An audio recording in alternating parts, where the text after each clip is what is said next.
Tiresias. Actually, you know what? You stay because you'll be entering later. And Miriam in the circle. Bye, Miriam. Michael. Okay, scene one. Everybody reading along or listening. Oedipus.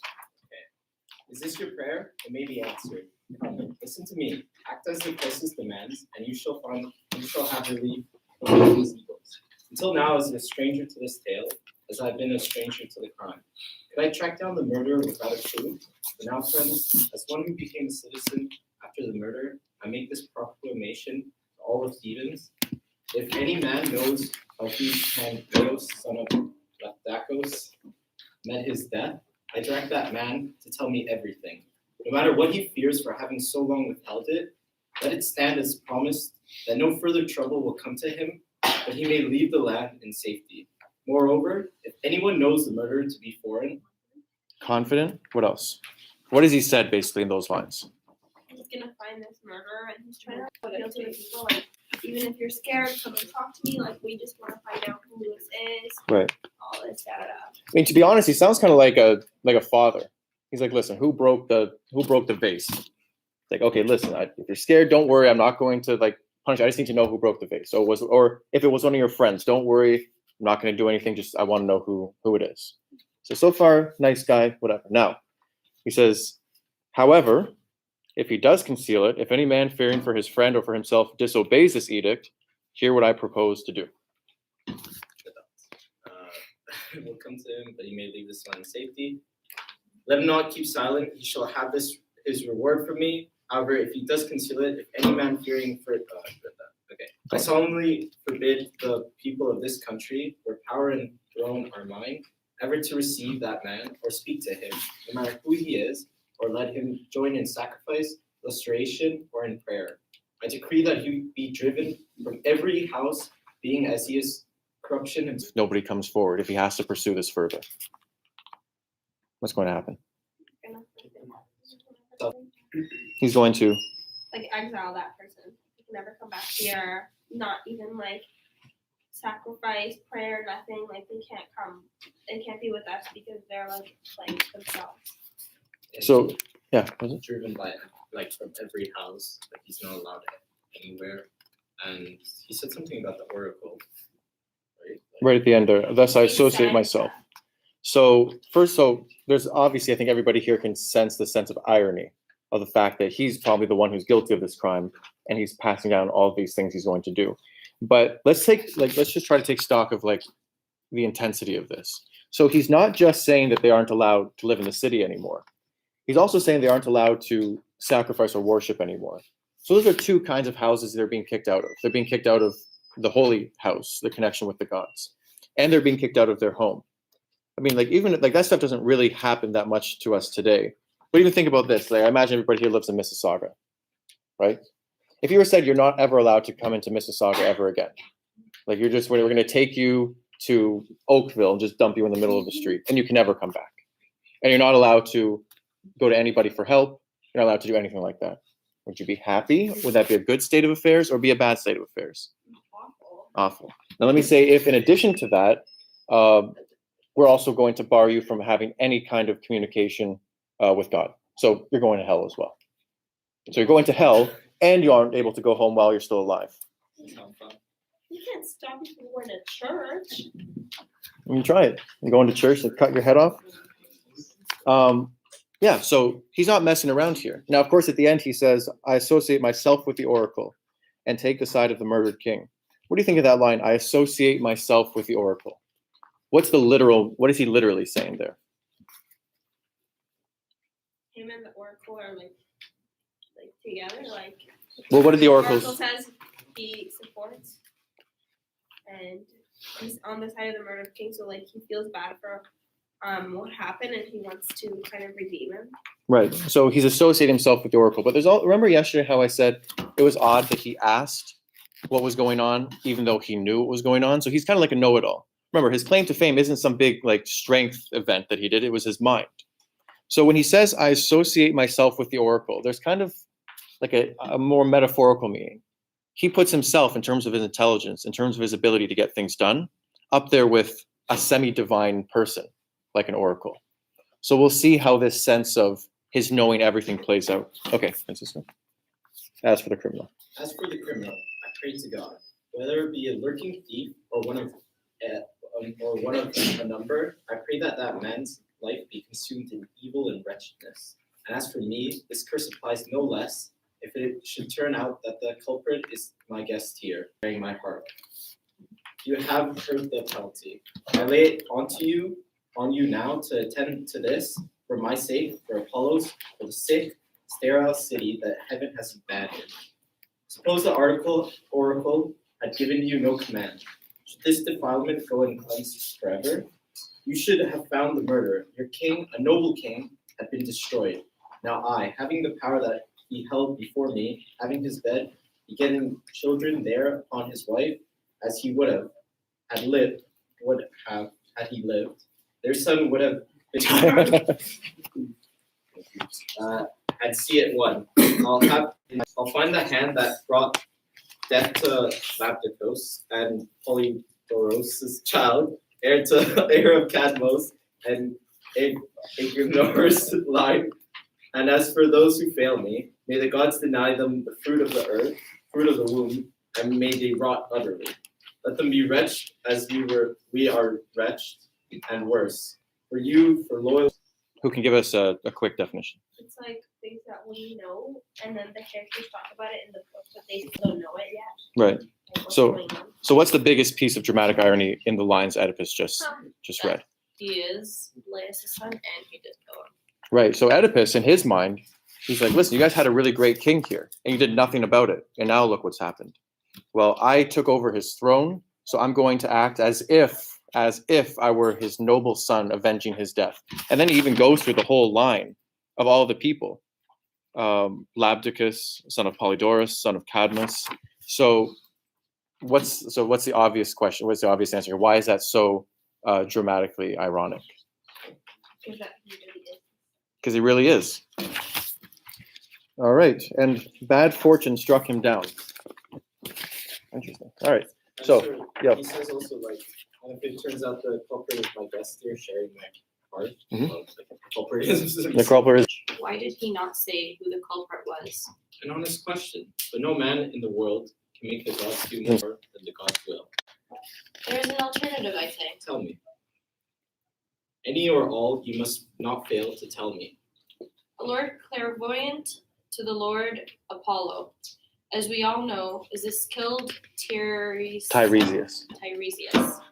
One might learn much about this from him, Oedipus. I'm not wasting time. Creon spoke of this, and I've sent for him, twice in fact. It's strange that he is not here. The other matter, that old report, seems useless. What was that? I'm interested in all reports. Well, to meet Tiresias, but who is Tiresias in this story? What did Caragos say? The high, or like, he survived the act, right? And like the high where he killed the king. No, not quite. So let's take a look at Caragos. A lord clairvoyant to the Lord Apollo, as we all know, is a skilled Tiresias. What's that? Yeah, he can talk to Apollo. Yeah, so Tiresias is kind of like an oracle. He's like a representative of Apollo on Earth. Okay, so they're saying, well, listen. So Apollo didn't give us the name of the killer. Maybe Tiresias knows, because Tiresias is Apollo's servant. Now, I just want to bring your attention to this part right here. So Oedipus just gave out this edict, right? Everyone is, the person who did this is going to die a horrible death. May evil engulf them, all these things, right? And then the chorus says, Caragos says, if the killer can feel a particle of dread, your curse will bring him out of hiding. And what does Oedipus say right there? No, the man who did that after the no curse. So, wait a second. Why give the curse? Why make this huge proclamation in front of everybody if you really think it's not going to have any effect? Are there any guesses? Anyone? I think it's because he wants to demonstrate to like, the people around him how much he's committed to this act. Mhm. Like even though he knows that what he's saying probably has no effect on who the real killer is, he feels like doing this will inspire everyone else. Like see him as a leader. Good. I would have to agree. Probably, this is kind of like related to what Francisco said. This will kind of inspire fear in the people, and then they'll do work for him, really. So, like, even if the real color doesn't come out, other people will kind of speculate because they obviously don't want people to think that it's them, right? Mhm. They'll go around and they'll find out, and eventually they'll report back. Right. Now, is that action inspiring fear in the people so that they do these things? Is that the action, would you say, of a good leader, of a good tyrant, or of the tyrant that we think of, an evil tyrant? Bad? Who says bad? Who says good? Can I imagine everybody else is in the middle on that? Wait, sir, you said good tyrant? Yeah, so a good leader, let's say. A good leader. So what is Oedipus trying to do in finding the murderer? What's the point of it? He's trying to solve the plague, right? They say, get rid of the plague. Everybody's dying horribly right now. You want to solve it? Let's find the murderer. And we'll see what means he goes through. Okay, so enter Tiresias. Caracas. But there is one man who may detect the criminal. This is Tiresias. This is the holy prophet, in whom, alone of all men, truth was born. Tiresias, seer, student of mysteries, of all that's taught and all that no man tells, secrets of heavens and secrets of the earth. Blind though you are, you know the city lies sick with plague, and from this plague, my lord, we find that you alone can guard or save us. Possibly you did not hear the messengers, Apollo, when we sent us back word that this great pestilence would lift, but only if we establish clearly the identity of those who murdered Laos. They must be killed in distress. How dreadful knowledge of the truth can be when there is no help in truth. I knew this well, but did not act on it, else I should not have come. What is troubling you? Why are your eyes so cold? You go home, bear your own fate, and I'll bear mine. It is better, so trust what I say. What you say is ungracious and unhelpful to your native country. Do not refuse to speak.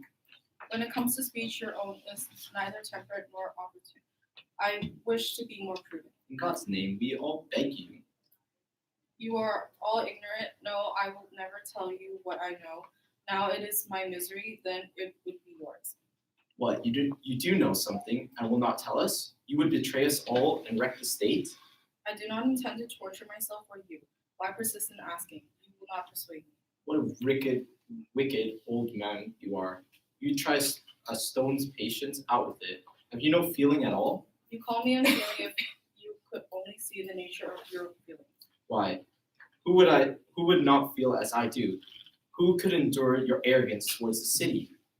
What does it matter? Whether I speak or not, it is bound to come. Then, if it is bound to come, you are bound to tell me. No, I will not go on. Rage as you please. Rage? Why not? And I'll tell you what I think. You planned it. You had it done. You all but killed him with your own hands. If you had eyes, I'd say the crime was yours and yours alone. So I charge you, then abide by the proclamation you have made from this day forth. Never speak again to these men or to me. You yourself are the pollution of this country. You dare say that? Can you possibly think you have some way of going free after such insolence? I have gone free. It is the truth sustains me. Who taught you shamelessness? It was not your craft. You did. You made me speak. I did not want to. Speak what? Let me hear it again more clearly. Was it not clear before? Are you tempting me? I do not understand it. Say it again. I say that you are the murderer whom you seek. Now twice you have spat out infamy. You'll pay for it. Would you care for more? Do you wish to be really angry? Say what you will. Whatever you come is worthless. I say you live in hideous shame with those most dear to you. You cannot see the evil. Can you go on babbling like this forever? I can if there is power in truth. There is, but not for you. Not for you. You sightless, witless, senseless, mad old man. You are the madman. There is no one here who will not curse you so as you curse me. You child of total night. I would not touch you, neither would any man who sees the sun. True. It is not from you my faith will come. That lies within Apollo's confidence as it is his concern. Tell me, who made these fine discoveries? Creon or someone else? Creon is no threat. You weave your own doom. Wealth, power, craft of statesmanship, kingly position everywhere admired.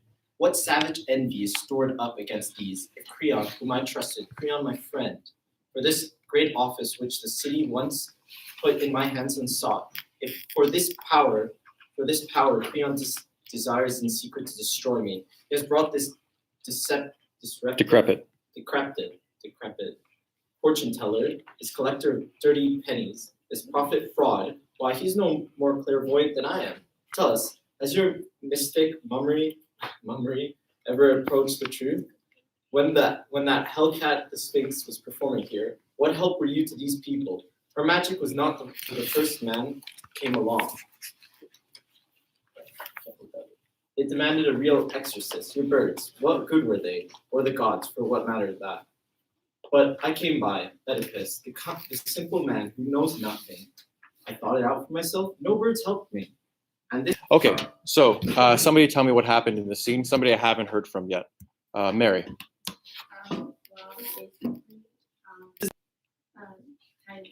Tiresias. Yeah, Tiresias. He told him that he is the person that he's seeking, but he doesn't believe it. Oedipus doesn't believe it. Okay, so is Oedipus happy about hearing this or not happy? So what does Oedipus say to Tiresias once he gives him the news for a second time? Trinity, what does Oedipus say? He basically kind of says like he's lying, so like that him and Creon will suffer. Yeah, so he thinks that there's some kind of conspiracy. So let's try to extend this metaphor of the scientist. Okay, so we've imagined this scientist, he's cured cancer with this simple pill. However, 15 years later, everybody is starting to die horrible deaths. And then let's say that they start testing these people to see what the reason is these people are dying. And they find that there was something in this pill, some kind of contagion that is causing this reaction against it. And now the question is, how can we find out what this contagion is? Okay, so now we bring in two more, let's say, scientists. You have Creon, who is just another famous scientist. Could have been as famous as this guy, but isn't. Then you have Tiresias. Let's say he was another cancer researcher who was the most respected until Oedipus, the cancer researcher, came along. So if you're Oedipus, the scientist, just cured cancer, right? Yeah, these other scientists are all probably jealous of you. And your rival in this field comes and says, actually, it was something that you did with your pill, you specifically, that's causing all these deaths. Do you think that you, Oedipus, the scientist, would agree, would take that on completely, or would you be a little bit suspicious as well? Who says they'd be suspicious? Who says, no, I mean, we have to hear all the views. I'll take this as well as being possibly true. Possibly. So we're starting to get a sense of Oedipus here. He thinks he knows everything, with good reason too. I mean, Tiresias didn't solve the riddle. This other guy didn't cure cancer in the metaphor I'm drawing, right? But he's saying these people are trying to overthrow him. So he's getting pretty paranoid. Okay, so let's pick it up at the bottom. Or rather at the top here, the middle, Caragos. We cannot see that his words or yours will be spoken except in anger, Oedipus. And of anger we have no need. How to accomplish that God's will is best. That is what most concerns us. You are a king. No, that's Tiresias. Oh. You are a king, but where arguments concern, I am your man, as much a king as you. I am not your servant, but a pawn. I have no need of Creon or Creon's name. Listen to me, you mock my blindness, do you? I say that you with both your eyes are blind. You cannot see the wretchedness of your life, nor in whose house you live in, no, nor with whom. Who are your father and mother, can you tell me? You do not even know the blind wrong that you have done to them on earth and in the world below. But the double lash of your parents' curse will whip you out of this land someday, and only night upon your precious eyes. Your cries then, where will they not be heard? What crassness of Kithyron. Tyrannous will not echo them. And that bridal discontent of yours, you know it then. The song they sang when you came here to Thebes and found your misguided birthing, all this and more that you can not guess at now, will bring you to yourself among your children. Be angry then, curse Creon. Curse my words, I tell you, no man that walks upon the earth shall be rooted out more horribly than you. Okay, so Oedipus just accused Creon of wanting to conspire to take his throne. He's throwing all these words that he's insulted him. He's insulted his blindness. He says he knows nothing. What does Tiresias say? Luke. What does Tiresias say to Oedipus after he's insulted him? I lost your. Other Luke. Also? Okay, so Luke's are out. Philip? No? Okay, does anybody here know what Tiresias just said to Oedipus? Peyton? Basically he's saying that like you call me blind, but not like understanding of the truth in a sense. Mhm. And also saying that you know like nothing to do with the matter. So you should be careful. He also kind of gives a prophecy of his own. What does he say is going to happen by the end of this day?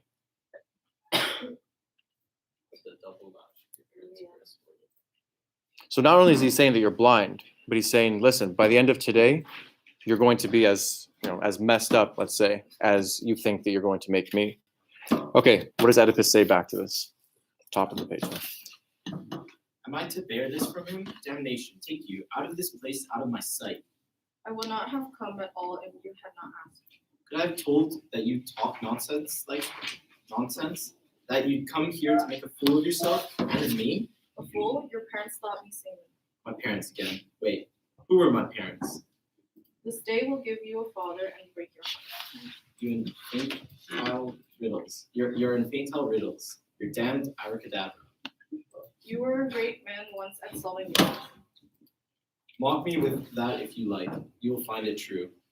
It was true enough. It brought about your ruin. But if it saved this town, Boy, give me your hand. yes, boy, lead him away. While you are here, we can do nothing. Go, leave us in peace. I will go when I have said what I have to say. How can you hurt me? And I tell you again, the man you have been looking for all this time, the damned man, the murderer of Laos, the man is in Thebes. To your mind, he is foreign-born, but it will soon be shown that he is a Theban. A revelation that will fail to please a blind man who has his eyes now, a penniless man who is rich now. And he will go tapping the strange earth with his staff to the children whom he lived. Now he will be brother and father, the very same to her who bore him son and husband, the very same who came to his father's bed wet with his father's blood. Enough, go think that over. If later you will find error in what I have said, you may say that I have no skill in prophecy. Okay, so before we leave there, so this is the third time Tiresias has kind of thrown this big news at Oedipus. So in that last bit, he gets even more specific. So what does Tiresias say in that last bit? Christina. I think that Oedipus murdered his father. And yeah. So that's one. So he's saying that you're killed his father. Okay, what else? There's a whole section right there, right before the ending. The damned man, the murder of Laius, the man is in Thebes. To your mind, he is foreign-born, but it will soon be shown that he's a Theban, a revelation that will fail to please. Then right here is where he comes up with basically the prophecy for the day. So a blind man who now has eyes. A penniless man who is rich now, and he will go tapping the strange earth with his staff. To the children with whom he lives now, he will be brother and father, the very same. To her who bore him, son and husband, the very same, who came to his father's bed wet with his father's blood. So he really just spells it out. He's saying, listen, you killed Laius. Laius and Jocasta are your parents. Your children are also your brothers and sisters. Your wife is also your mother. Could he be any clearer than that? No? That's pretty much straight up, right? Do you think Oedipus is going to be ready to accept this? We'll have to find out. So, thank you guys. You can have a seat. So now we're doing the chorus part, and we'll start with Victoria. Yeah, so remember, each line of the chorus is what you read. Know where your line is, follow it through so we can have a nice progression, okay? Start us off, Victoria. The Delphic Stone of Prophecies. Remembers ancient. And a still bloody hand, that killer's hour of light has come. You must be stronger and leaderless. Voices of utter will. The son of Zeus, armed with his father's thumb, leaps and lightning after him. And the Furies hold this track, the sad Furies.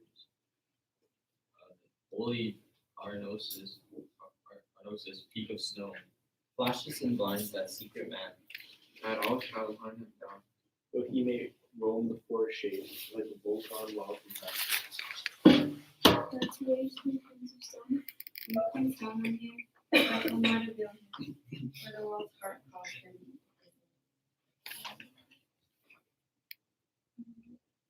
And then one of the words as follows, for And now a louder thing is heard, and the old man spoke at giving play in the wind beat of the grave. Being riddled at a broken word, and the soul hungers for truth. Hold in this debate for any reason or rest of mind. But no man ever brought none can bring. Who have strife between Thebes' royal house? Lapticus. Lapticus wine and the son of Oedipus. Never until now has any man brought word. A loud dark death stream Oedipus. Divine Zeus and Apollo hold. Perfect intelligence alone of all tales ever told. And well known his diviner works, he works in his own night. No man can judge that rock unknown or trust in second sight. But when you understand among the wise, Shall I believe in great work? at a raging word that a blind old man let fall, I saw him when the carry woman faced him a wall. Prove his heroic mind, his evil words are lies. Okay. So, what does the chorus think at the end of all this? What were they saying there? Josh, if you don't have a perfect answer, just give me what your impressions are.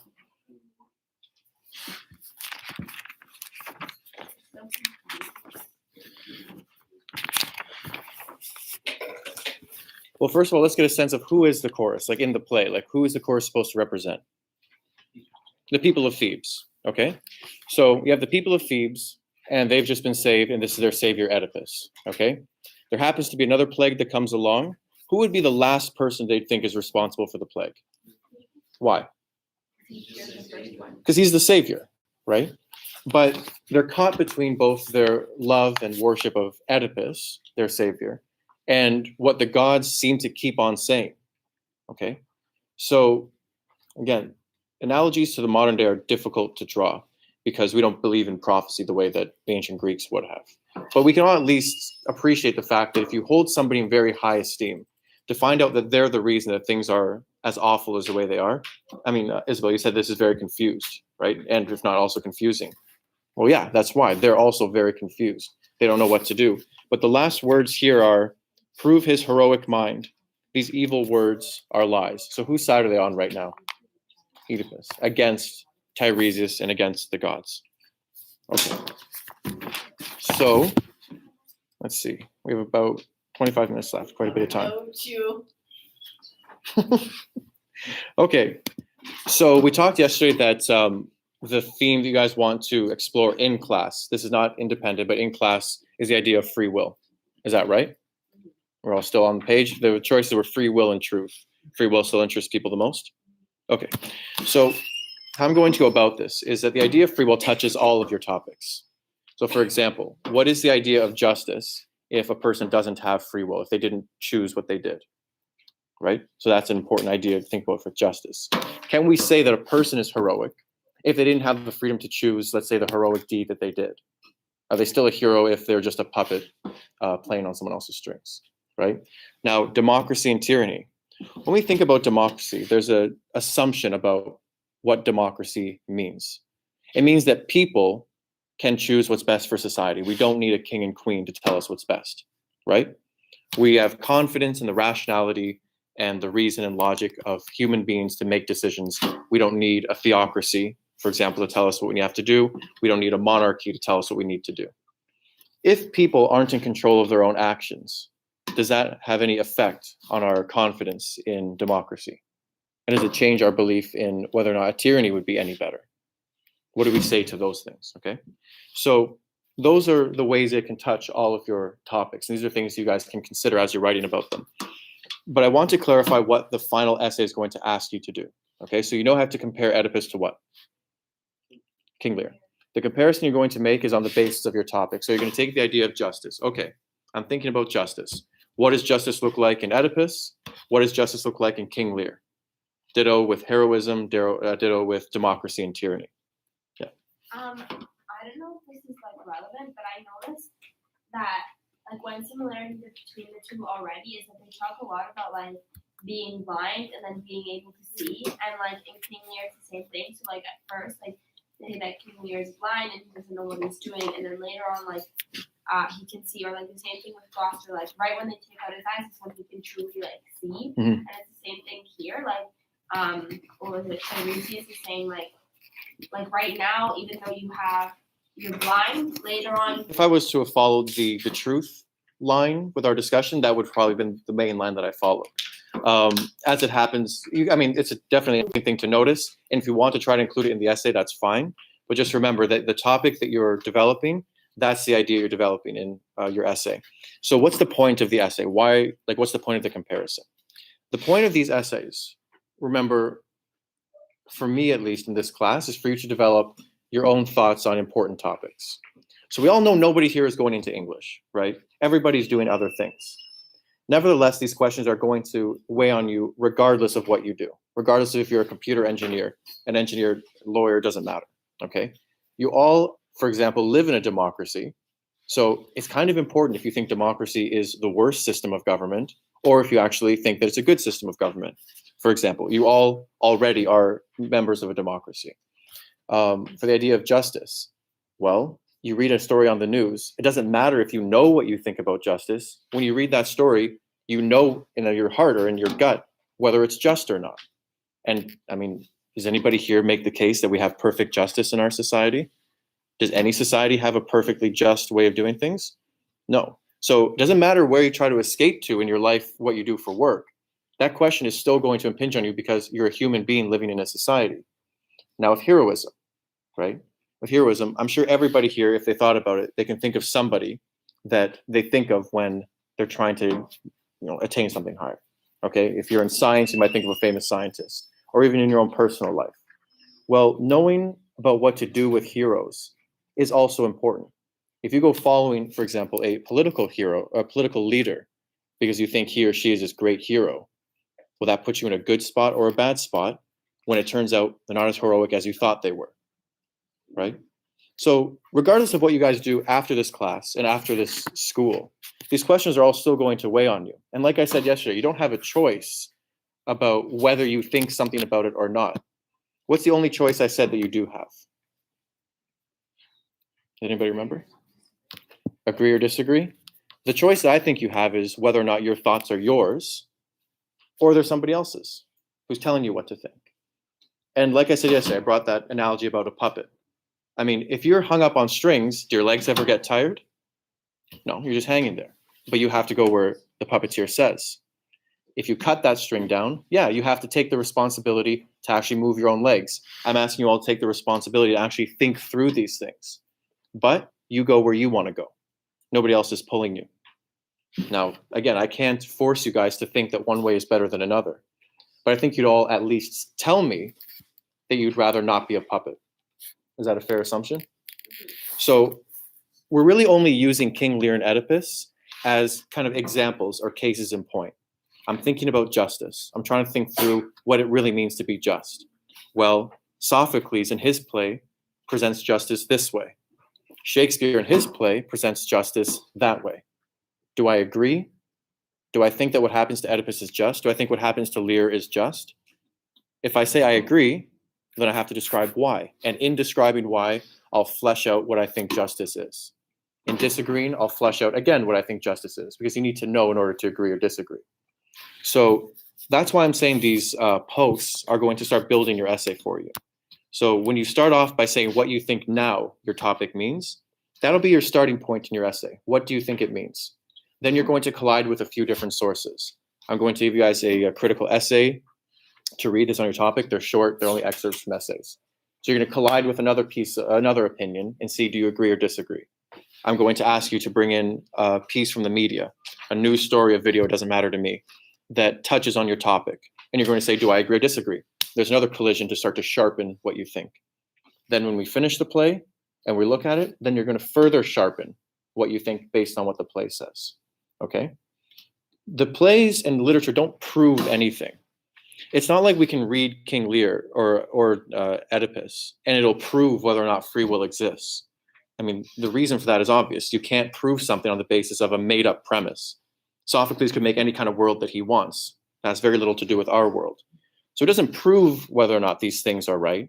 Sophocles doesn't prove what is just. He gives a view of what is just.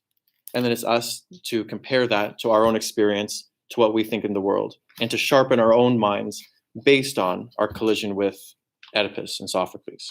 Do you guys see what I'm saying by that?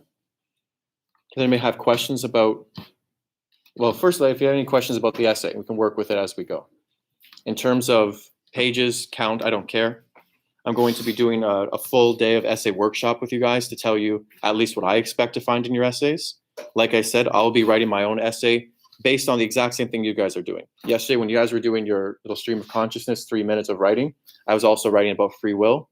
I'm also going to bring in a media piece. I will also read a critical essay about it, and I'll share this with you guys as I go.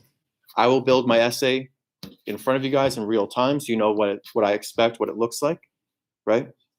But in terms of pages, I mean, on the one hand, you don't want your essay to be so short that you're not substantiating your views. If you just throw something out there and you leave it unproven, I'll say, well, that's very nice. Maybe it's true. I don't know. And you're not going to do very well. On the other hand, and this is probably more of the problem I've seen with high school level essays, is there's a lot of things in there that aren't necessary.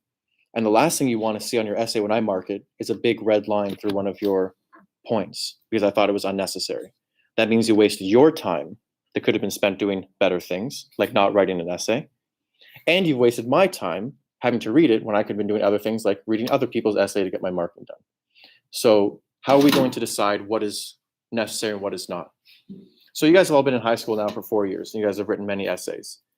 Do you have any idea about what is something that shouldn't be in an essay? Any idea at all? It's rewording a point you stated before, it doesn't need to be there. Yeah, I just read it. I don't need to hear it again. Okay, what else should not be in an essay? Personal pronouns?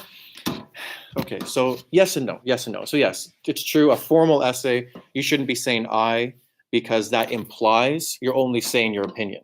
And when I read your essay, I want an analysis. I don't want just an unsubstantiated opinion. I will allow you to use personal pronouns because I'm interested in seeing your development of thought. That being said, if you make a point and you don't have any proof or evidence or any discussion of the point, then it's useless to me. So you can use personal pronouns as long as you use them correctly. The reason you're told not to use personal pronouns is when you don't, it forces you to kind of substantiate. But that's the reason. If you guys think that it's best for your own writing to avoid them so you don't fall into that trap, then be my guest. But I personally don't have a problem with the personal pronoun. Anything else that shouldn't be in an essay? Summary, okay?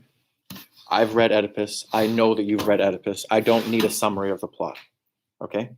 I don't want to just read, Oedipus, it starts off with this guy, and then you spend a page just telling me about what the story is. I know what the story is. I care about what's significant about the points that you're making.